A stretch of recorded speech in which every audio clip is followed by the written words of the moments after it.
Saudara, 12 partai politik yang tergabung dalam koalisi Indonesia Maju Plus sudah resmi mendeklarasikan Ridwan Kamil Suswono di Pilkada Jakarta. Kini yang tersisa hanya PDI Perjuangan yang belum memastikan untuk mencalonkan kandidat karena tidak cukup kursi. Tidak hanya itu, saudara, peluang Anies pun hampir dipastikan pupus berlaga di Pilkada Jakarta.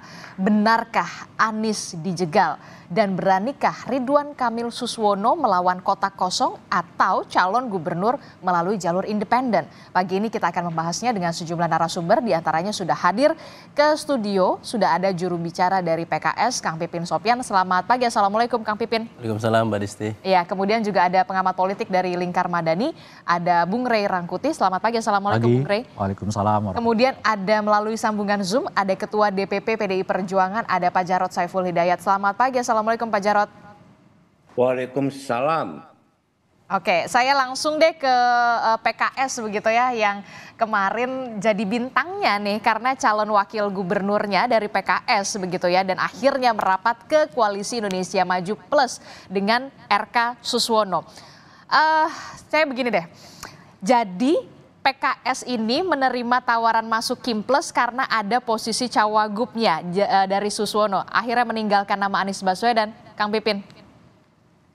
PKS akhirnya mengusung Pak RK dengan Pak Suswono ada karena memang sejak awal kami mengetahui bahwa aman tidak akan berlayar.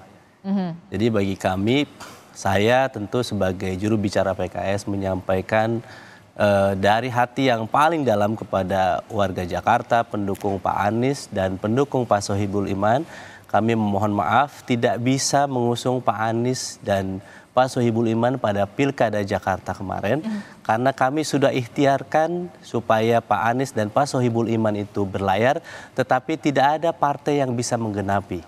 Sehingga opsi saat ini ya, yang kami sebut sebagai ridho, yaitu Ridwan Kamil dan Suswono ini yang didukung oleh partai-partai koalisi Kim Plus, ada PKS, PKB dan Nasdem di dalamnya, yang insya Allah akan berlayar, dan kami tentu berterima kasih atas kepercayaan telah diberikan. Kami tentu sudah mengkomunikasikan ini ke Pak Anies dan Pak Sohibul Iman. Bagi keduanya tentu menyampaikan bahwa bisa menerima keputusan itu, termasuk Pak Sohibul Iman, kader PKS, memahami ketika beliau akhirnya tidak dicalonkan. Karena bagi kader PKS memang posisi itu bukan untuk menjadi ambisi, tetapi ketika diamanahi oleh partai, maka beliau akan tetap jalan.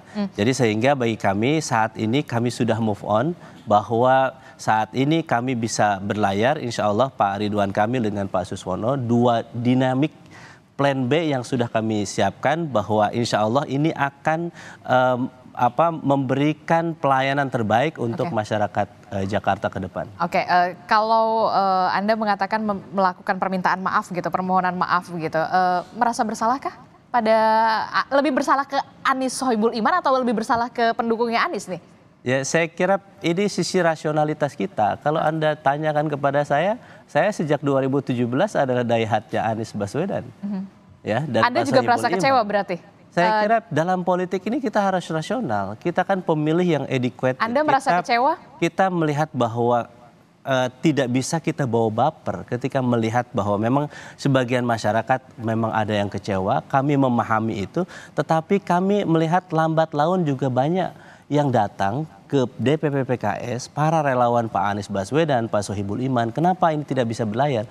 Tetapi ketika kami sampaikan argumentasinya, alasannya, bahwa ikhtiar kami untuk bisa ini berlayar, kemarin kemudian tidak bisa berlayar, padahal sebetulnya sederhana waktu itu. Bahwa kalau misalnya sudah ada 18 kursi PKS, kemudian tinggal tambah satu partai, maka bisa berlayar. Tetapi itu tidak memungkinkan.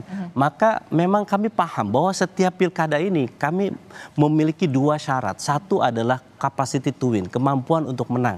Kemampuan untuk menang ini ada dua. Satu adalah akseptabilitas dan yang kedua adalah elektabilitas. Ketika elektabilitas bagus tetapi akseptabilitas terhadap elit partai politik tidak bisa diterima, maka ini tidak bisa berlayar. Dan Anda yang kedua adalah capacity to govern, kemampuan untuk memerintah. Ini saya kira banyak calon, misalnya baik Pak Anies maupun Pak Ridwan Kamil, memiliki kapasitas ini untuk bisa memimpin karena sudah punya rekam jejak yang baik ketika menjadi gubernur sebelumnya. Berarti Anda mau mengatakan kalau sosok Anies Baswedan ini tidak mempunyai akseptabilitas dari partai kalau politik? Kita melihat ketika kami ikhtiarkan aman ini kemarin harusnya bisa berlayar.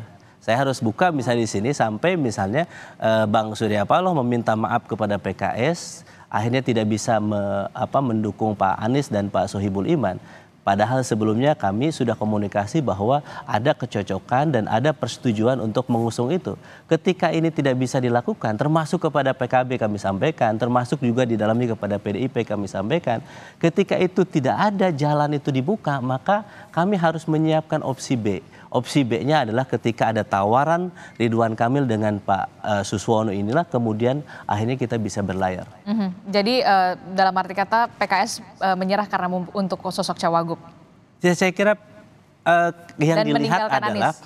Ketika ini berlayar atau tidak. Dan akhirnya kan ketika kita melihat akhirnya Partai Nasdem dan Partai PKB ketika disodorkan aman tidak memberikan dukungan, tetapi kemudian ketika disodorkan Ridwan Kamil dan Suswono memberikan dukungan, nah disitulah kami melihat bahwa memang akseptabilitasnya Pak Anies memang tidak memungkinkan dari partai-partai yang lain. Padahal PKS sudah memberikan satu rekomendasi, satu surat keputusan untuk mengusung Pak Anies Baswedan.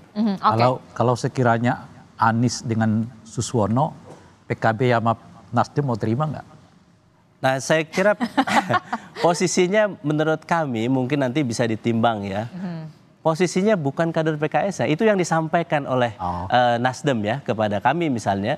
Bukan masalah kader PKS-nya. Karena bagi yang dulu saya sampaikan sejak bulan April, Pak Surya Paloh sudah menyampaikan, sudahlah dengan Pak Anies, dengan Pak Sohibul Iman, atau dengan Pak Mardhani, atau dengan kader PKS yang lain. Sebenarnya ketika kami tahu bahwa ada penolakan Pak Anies Baswedan dari partai lain, maka disitulah kami harus mulai untuk secara rasional menentukan. Jadi yang menolak sosok Anies Baswedan itu dari PKB dan Nasdem? Ya, saya kira tanya ke mana mereka.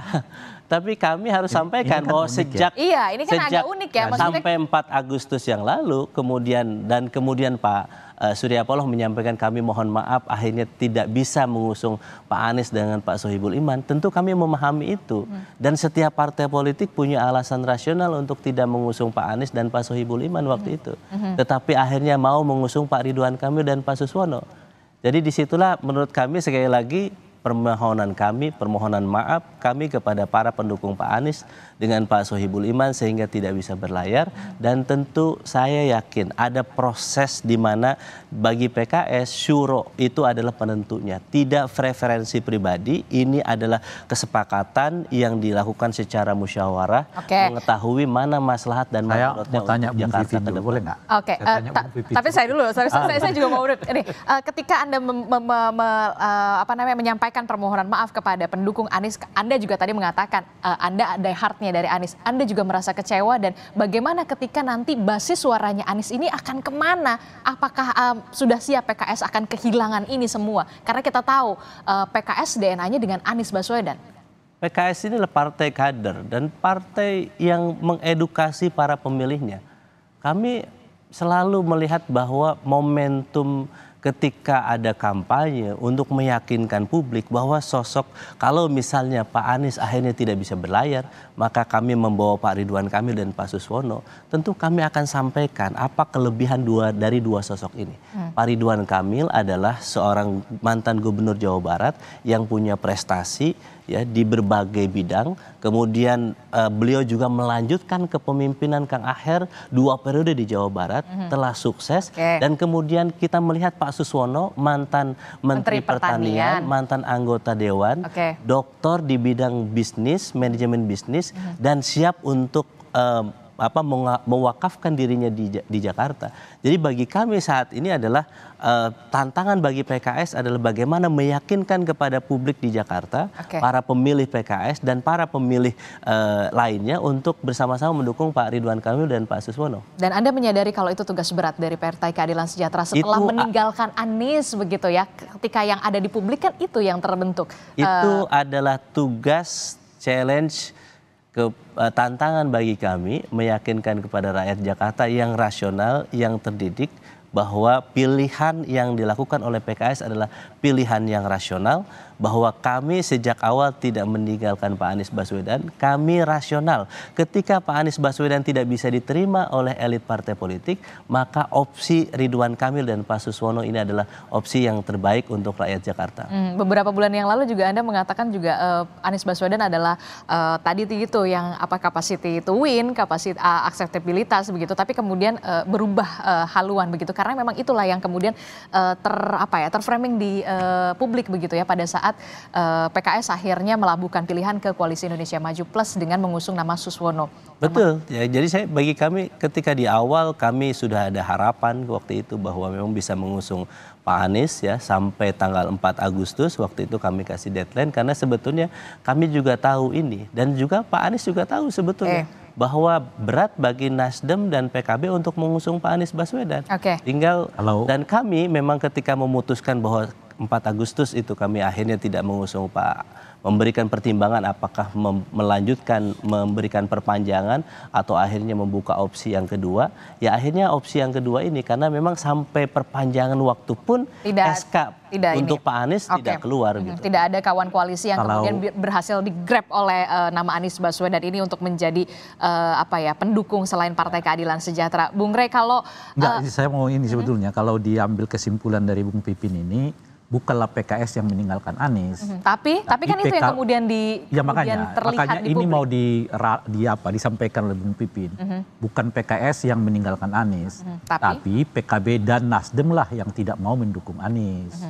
Tapi akhirnya bareng-bareng juga tuh di itu Kim makanya, Plus. karena PKB dan Nasdem tidak mau dukung Anies, siapapun calonnya dari PKS gitu, maka mau tidak mau PKS-nya juga melepas Anies. Kira-kira begitulah penjelasannya. Jadi nggak mau ditinggalkan juga sebenarnya PKS jadi PKS tetap mau gitu ya. Sementara komunikasi dengan PDIP belum terjalin. Emang benar, saya tanya dulu.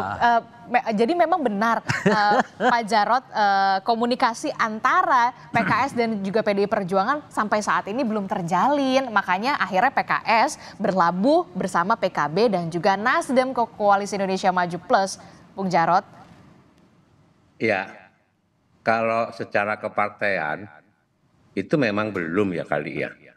Tapi secara pribadi antara Pak Anies dengan teman-teman di PD Perjuangan komunikasi itu dilakukan ya. Tapi kita tidak tahu apakah PKS juga mengetahui tentang komunikasi antara teman-teman di PD Perjuangan dengan Pak Anies sampai tidak ke PKS.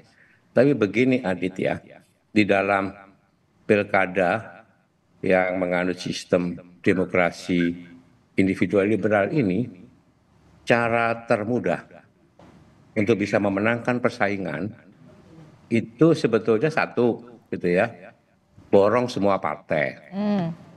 Yang kedua, munculkan calon independen atau munculkan kotak kosong, itu paling mudah. Karena tidak banding gitu ya. PD Perjuangan sebelum memutuskan itu selalu mendengarkan aspirasi suara di akar rumput. Mas Pipin ya, Bang Ray, terus terang PD Perjuangan juga mendapatkan surat dari berbagai macam kelompok masyarakat kepada DPW partai yang mengajukan Pak Anies ya, termasuk saya juga menerima perwakilan poros Jakarta di DPW partai yang menginginkan Pak Anies untuk maju. Itu satu masukan yang baik ya dalam demokrasi suara-suara itu perlu kita dengarkan. Dan waktu itu kita sudah juga sampaikan bahwa kita sepakat, PDI Perjuangan sepakat akan berjuang berusaha keras supaya di Jakarta yang menjadi barometer perpolitikan nasional, jangan sampai pilkada itu kemudian melawan kotak kosong atau melawan independen. Tapi sepertinya melawan independen, karena memang kalau melawan kotak kosong ini sudah ada jawabannya. Kayaknya enggak deh. Setelah semalam begitu dini hari tadi, akhirnya KPU Jakarta ini meloloskan pasangan Dharma Pongrekun dan juga Kun Wardana untuk jalur independen. Jadi bisa dipastikan ini nih jagoannya Kang Pipin, RK dan juga Pak Suswono ini akan melawan Dharma Pongrekun dan juga Kun Wardana, bukan kotak kosong. Iya. Skemanya begitu. Kita sudah prediksi itu, makanya kemarin saya sampaikan kita tantang gitu ya, berani tidak ya RK sama Suswono itu melawan kotak kosong, tapi ternyata kan calon independen diloloskan gitu ya, meskipun banyak kontroversi di situ, tapi oke lah gitu ya. Itulah cara tercepat untuk menang, dengan memborong semua partai-partai politik dengan berbagai macam gitu ya kepentingan-kepentingan pragmatisnya, entah kepentingan kekuasaan, dan meninggalkan aspirasi keinginan warga Jakarta untuk bisa mendapatkan pemimpin yang mereka kehendaki. PDI Perjuangan sebetulnya juga sudah menjaring kemudian mengkerucutkan nama-nama yang untuk nanti diajukan sebagai calon gubernur dan wakil gubernur DKI Jakarta. Itu ada Pak Anies, ada Pak Ahok, kemudian ada Pak Hendi, ya, kemudian ada Bung Rano Karno, ya. Inilah yang kita anggap punya potensi mampu membangun kota Jakarta. Tetapi ya sekali lagi semua partai diborong, sehingga PDI Perjuangan otomatis kan ya tidak bisa mengajukan calonnya kecuali nanti ada sesuatu peristiwa yang luar biasa, mungkin tanggal 27 sampai 29 ada perubahan lanskap politik, baru PDI Perjuangan bisa mengajukan calonnya. Tapi kalau melihat hari ini begitu ya, memang sudah ada 12 partai politik yang sudah memantapkan betul untuk nama RK Suswono, diantaranya 3 diantaranya adalah PKB, Nasdem, dan juga Partai Keadilan Sejahtera yang sudah ada sosok cawagupnya nih di Kimples. Mungkinkah posisi PDI Perjuangan ini dalam tanda kutip abstain di Pilkada Jakarta? Kemungkinan itu ya pasti ada, gitu ya. Jakarta ini sekali lagi pusat barometer perpolitikan nasional. Ya, ada banyak opsi di situ.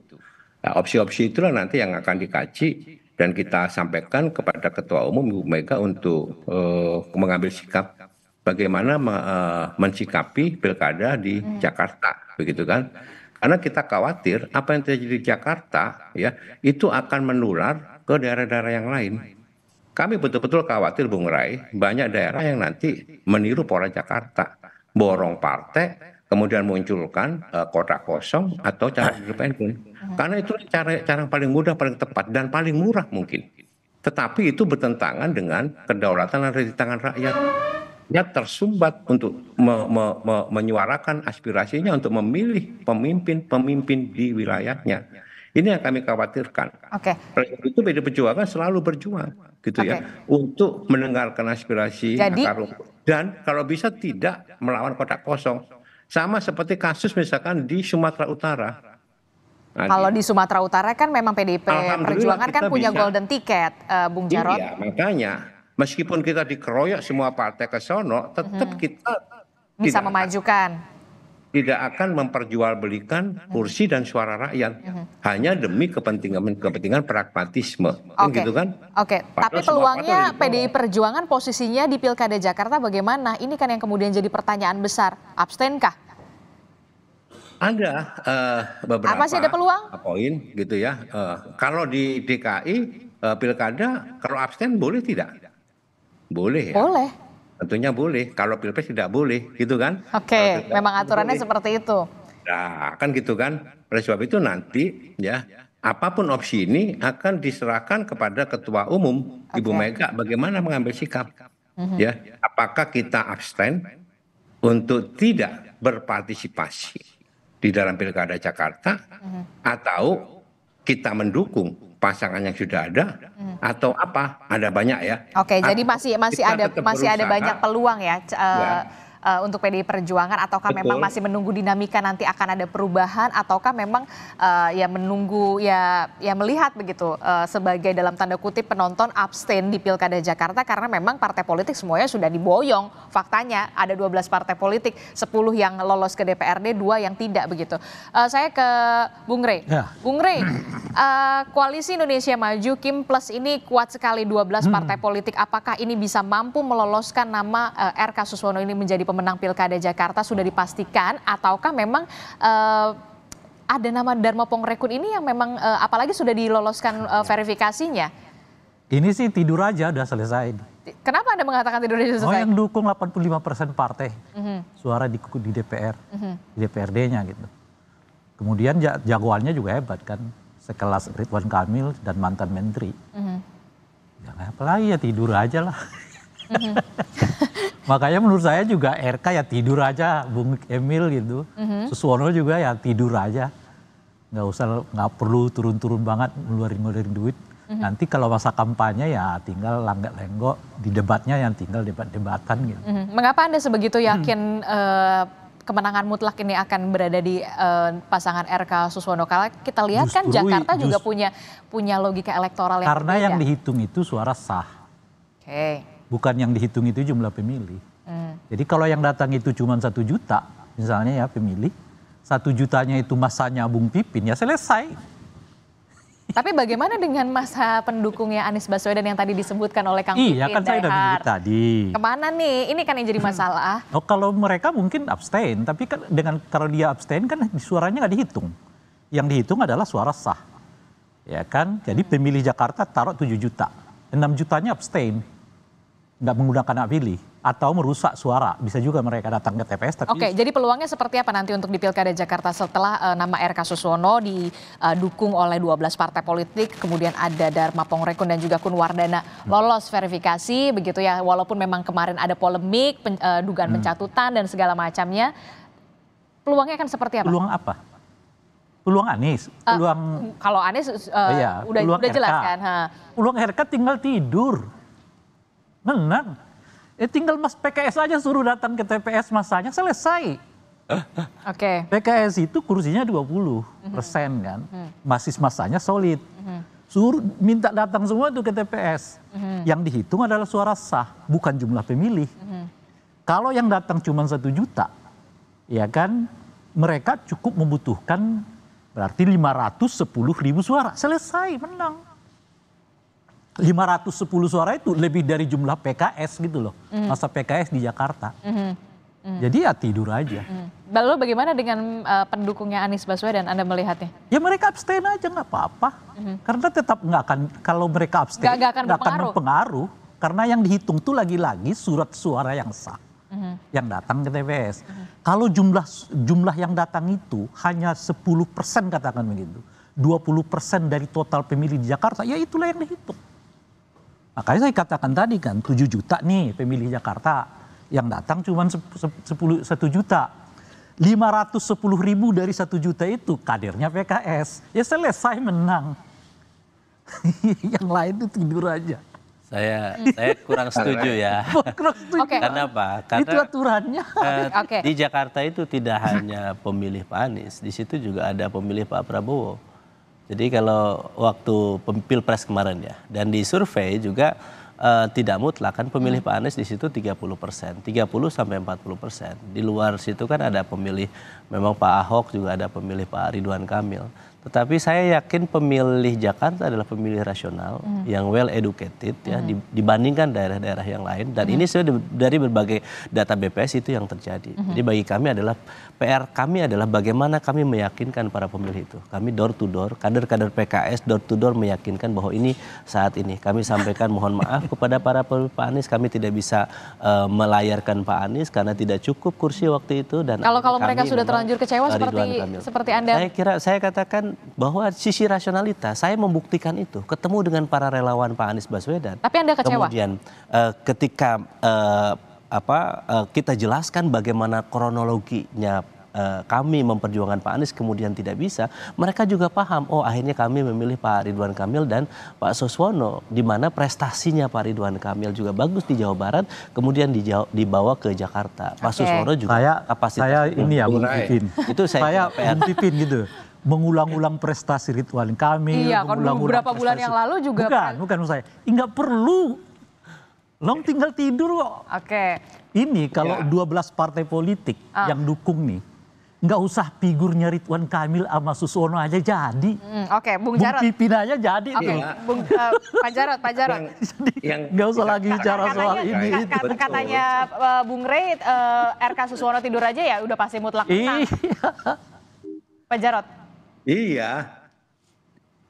Jadi yang disampaikan oleh Bung Rai itu ya ada benarnya juga. Jadi siapapun juga itu ya menang lah. Oleh sebab itu tadi saya sampaikan, berani nggak lawan kotak kosong? Nah kalau lawan kotak kosong bisa rame ini, bisa seru ini. Kenapa? Ya warga Jakarta itu tadi disampaikan oleh Kang Pipin ya, well educated, cerdas, IPM-nya tinggi, hingga dia bisa menentukan pilihan. Makanya saya sudah duga nggak berani lawan kotak kosong. Jangan-jangan kotak kosong yang menang. Oke. Karena pendukung Anies, pendukung Ahok, dan pendukung-pendukung yang lain sesuai dengan pilihannya pasti akan milih kotak kosong. Kalau yang menang kotak kosong itu bisa malu itu, ya, yang borong partai malu itu, ya, sutradara yang mau borong partai bisa malu itu. Makanya bagaimanapun juga independen ini harus diloloskan perseorangan. Supaya nggak lawan kotak kosong gitu maksudnya ya? Iya. Kalau lawan kotak kosong bahaya juga, itu loh ya. Bisa menang, bisa kasus seperti di Makassar gitu ya. Ini soal kebanggaan aja ya. Ini karena bukan aturan. Kalau aturan membolehkan. Kalau misalnya mayoritas warga Jakarta nggak datang ke TPS alias golput, kebanggaan macam apa yang dimiliki oleh Bung Pipin terhadap kemenangan RK sama Suswono? Kalau tiba-tiba banyak sekali yang dalam tanda kutip ya tidak datang ke TPS. Tidak datang ke TPS. Kan tadi kan Bung Pipin mengatakan warga Jakarta itu cerdas. Cerdas, well educated. Karena cerdasnya mereka merasa ini sebuah pertandingan yang nggak patut, nggak layak. Iya. Ujung-ujungnya mereka menolak datang ke TPS. Ngapain ikut berpartisipasi pada sebuah permainan yang dibuat seperti sekarang gitu. Oke, itu lebih halusnya kalau dari Bung Rey. Kalau misalkan dari saya apakah mungkin nanti akan ada gerakan? Oh mungkin saja, sekarang aja udah terdengar kok. Terdengar untuk mengatakan tidak akan datang ke TPS. Dan itu sah, hak warga negara. Dan itu bagian dari protes mereka terhadap, ini kan kita ingin sebetulnya berdemokrasi itu. Bukan sekedar kalah menang, tapi cara Anda menang itu gimana? Cara Anda jadi kalah itu apa? Makanya dibuat Mahkamah Konstitusi, dibuat KPU, supaya pertandingan betul-betul netral, dan lebih dari sekedar itu orang nggak ada yang merasa dizalimi, lebih dari sekedar itu adalah supaya orang menang secara beradab. Itu loh kira-kira, itu pentingnya demokrasi. Tapi kalau dipakai yang kayak begini, ini pemilunya buat apa juga gitu loh Bang, buang-buang duit.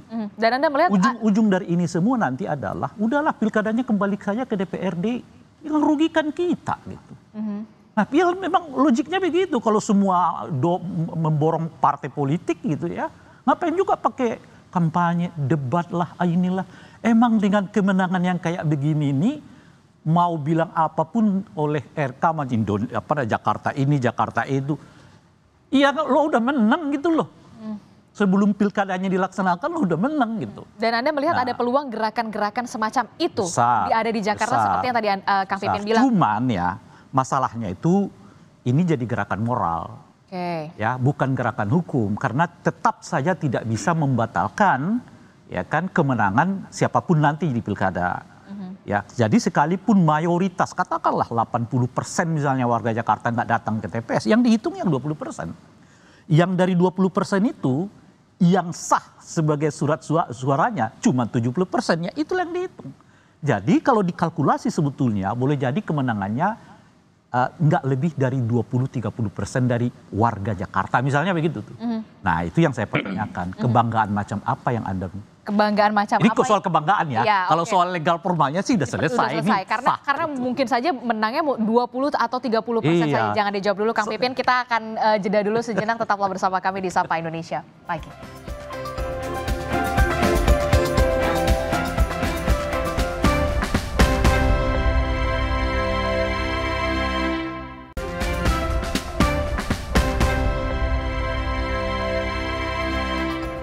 Terima kasih Anda masih bersama kami di Sapa Indonesia Pagi, masih membahas soal bagaimana Koalisi Indonesia Maju Plus yang kemarin sudah resmi mendeklarasikan nama Ridwan Kamil Suswono. Dan ya bisa digambarkan Anies Baswedan ini sudah menemui jalan buntunya di Pilkada Jakarta. Karena Kim Plus ini sudah ada 12 partai politik yang resmi mengusung nama RK Suswono, dan kita masih membahasnya bersama dengan Bung Rey Rangkuti, Kang Pipin Sopian dari PKS dan juga Pak Jarod dari PDI Perjuangan. Melanjutkan saya tadi pertanyaan saya, Bung Rey.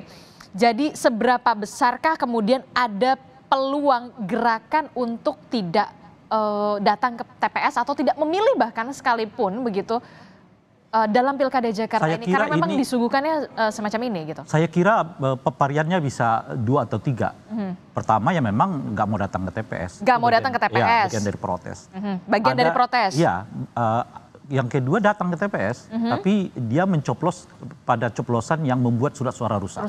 Okay. Gitu. Itu juga menyatakan bahwa dia tahu boleh jadi yang ketiga, dia datang ke TPS, lalu di TPS-nya dia nggak coblos suara, tapi buat coretan gitu loh, Mas. Model-model kayak begitu ada, dia buat coretan apa gitu. Tapi pada intinya adalah menunjukkan bahwa mereka sedang melakukan protes. Bentuk kekecewaan. Iya, kecewa karena itu tadi bagi mungkin ya apalagi disebut tadi masyarakat Jakarta itu pintar macam-macam, ya bagi masyarakat Jakarta itu bukan soal siap di ujungnya, tapi soal bagaimana ke ujung itu juga penting gitu. Nah kan kalau di ujung itu kan siapa menang siapa kalah kan, tapi bagaimana menuju ke siapa menang siapa kalah itu. Baik prosesnya seperti apa? Proses. Nah dengan kondisi yang kayak begini nih, ya tentu Jakarta Barometer macam-macam dan seterusnya itu, ya tentu apa istilahnya itu ya, mungkin tidak patutlah dilakukan di Jakarta dengan situasi yang kayak begini gitu. Meskipun tentu karena warga Jakarta satu segi sudah bolehlah disebut memiliki semacam lompatan, misalnya salah satunya adalah nama Kaisang kan nggak terlalu menarik bagi warga Jakarta gitu. Yang itu mengakibatkan kemudian sekarang bukan Kaisang yang dipilih sebagai wakil RK, tapi adalah Bung Suswono gitu ya. Artinya boleh jadi juga akan terjadi begitu gitu loh, Mang. Makanya oleh karena itu mungkin udah dihitung bagian-bagian yang seperti ini. Cara satu yang kalau mau menang itu ya borong. Kalau dipertandingkan dengan orang yang katakanlah selevel gitu, RK mungkin nggak mendapatkan suara yang signifikan gitu. Nah makanya saya berbicara ini soal kebanggaan gitu. Kan kalau petarung sejati itu merasa dia jadi petarung tuh kalau yang lawan tuh lebih hebat dari dia gitu loh, Mbak. Bukan yang di bawah dia gitu kan. Atau setidaknya sederajat. Mestinya belajar dari Pak Jokowi lah. Ya kan ketika Pak Jokowi pindah ke Jakarta, dia satu melawan petahana. Elektabilitas sangat rendah. Didukung partai politik yang sangat sedikit dibandingkan dengan partai politik yang mendukung petahana. Tapi beliau berhasil. Nah, artinya gitu. Artinya itu jagoan gitu loh, Mah. Nah, yang kayak gini jagoannya di mana gitu loh. Kang Pipin. Apa? Bung Ray. Bagaimana ini? Anda bisa menjawabnya. Ya, ini realitas politik yang kita hadapi saat ini. Bahwa ketika bagi kami, ya tadi syarat itu berlaku ya, bahwa capacity to win dan capacity to govern. Orang kemampuan untuk menang itu syaratnya 2. Pertama akseptabilitas para elit partai politik menerima atau tidak. Yang kedua elektabilitas. Ketika salah satu syaratnya tidak bisa, maka kemungkinan tidak bisa berlayar atau tidak menang cukup besar. Dan saya harus mengatakan bahwa sebetulnya kita sedih dimanapun kalau melawan kota kosong ya.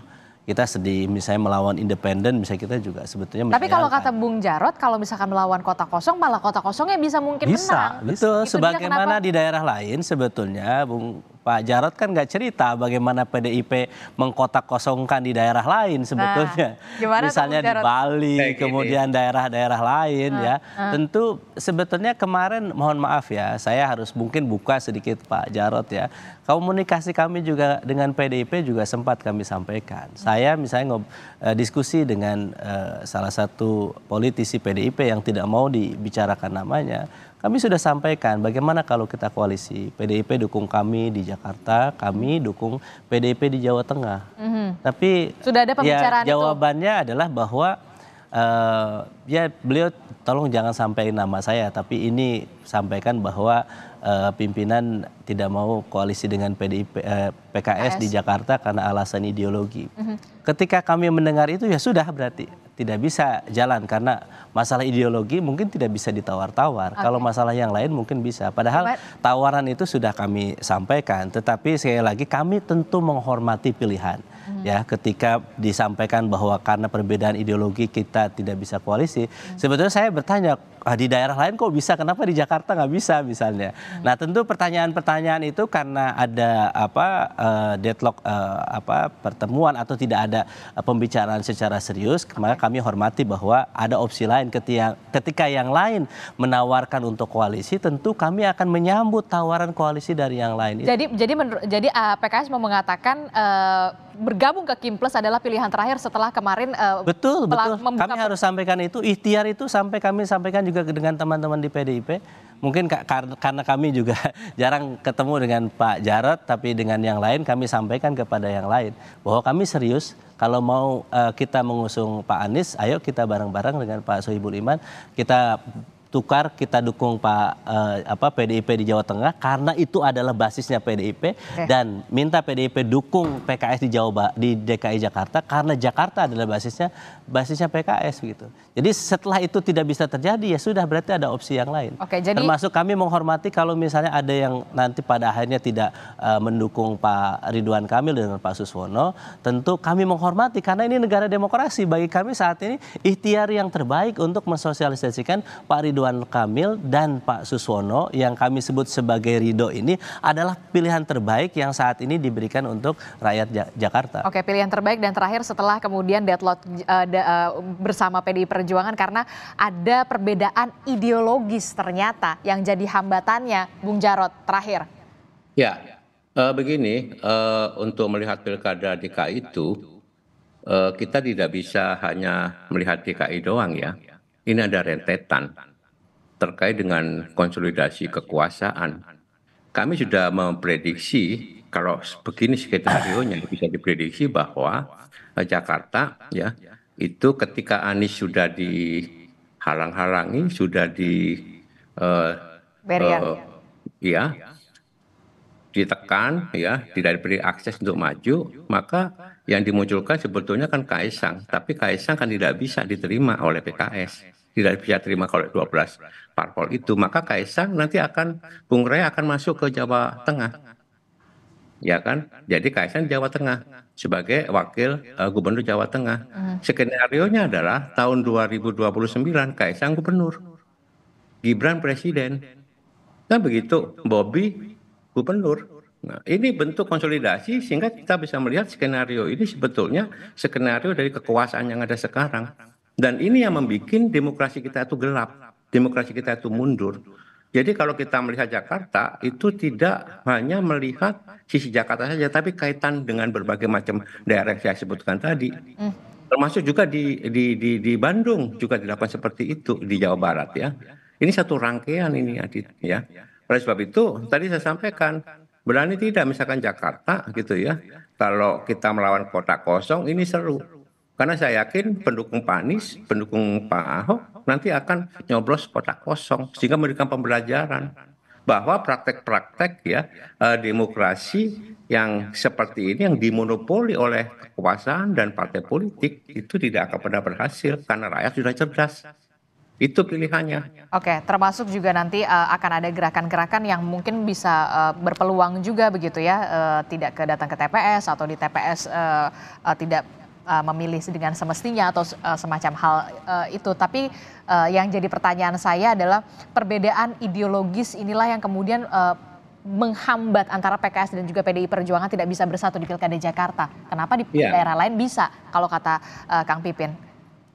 Nah, kalau itu masalah itu kita itu terkait dengan masalah position masing-masing partai.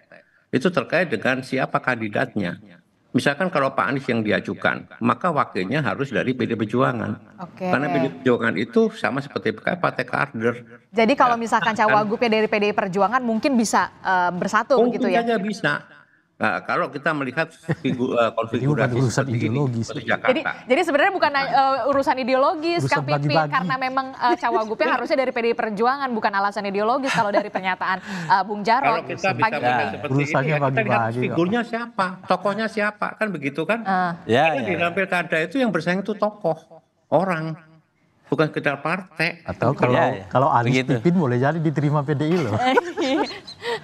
Ya saya kira tadi ya, kalau kami melihat bahwa memang kita harus melihat pilkada 2024 juga adalah melihat pilkada 2029. Ketika misalnya 2024 misalnya kami memasangkan Pak Anies dengan PDIP, berarti sama juga menyerahkan 2029 kepada PDIP. Kenapa hitungannya begitu? Ya, misalnya Pak Anies nanti 2029 naik sebagai calon presiden lagi, maka calon gubernur yang paling kuat adalah wakil gubernurnya. Sebetulnya opsi itu bagi kami, misalnya apakah juga di Jawa Tengah PDIP mau menyerahkan wakilnya kepada PKS? Ini juga sebetulnya tidak mudah ya bagi partai politik. Jadi dalam negosiasi itu memang kita secara rasional, memang ketika di awal kami serahkan silakan Jawa Tengah misalnya kepada PDIP, kemudian Jakarta misalnya serahkan kepada PKS, ini semua sudah dihitung kalkulasi. Tapi kemudian saya balik deh pertanyaannya, kalau misalkan Anies Sohibul itu ternyata tidak bukan perbedaan ideologis tapi karena wakil gubernur, kenapa nggak dari PDI Perjuangan? Nah kenapa sekarang ketika di Kim plus nama Suswono bukan nama Sohibul Iman gitu loh? Ya tadi secara rasional kita melihat kalau misalnya lihat di Kim Plus misalnya ketika Pak Ridwan Kamil memang dari etnisnya lebih ke Sunda, maka wakilnya kalau Pak Sohibul Iman sama Sunda-Sunda. Kami harus menghormati bahwa mayoritas misalnya di sini juga ada Jawa misalnya, maka Pak Suswono salah satu solusi yang kami tawarkan. Jadi hitungan-hitungan ini tentu kami perhitungkan dari berbagai sisi. Jadi sekali lagi tentu pembicaraan yang tadi disampaikan oleh Pak Jarod sebetulnya tidak mengemuka misalnya kalau misalnya menginginkan wakilnya. Setahu saya bahkan PDIP di awal itu tidak menyetujui Pak Anies Baswedan. Sehingga ketika misalnya PKS dengan Pak Anies tidak mendapat dukungan dari PDIP berarti susah untuk bisa berkoalisi.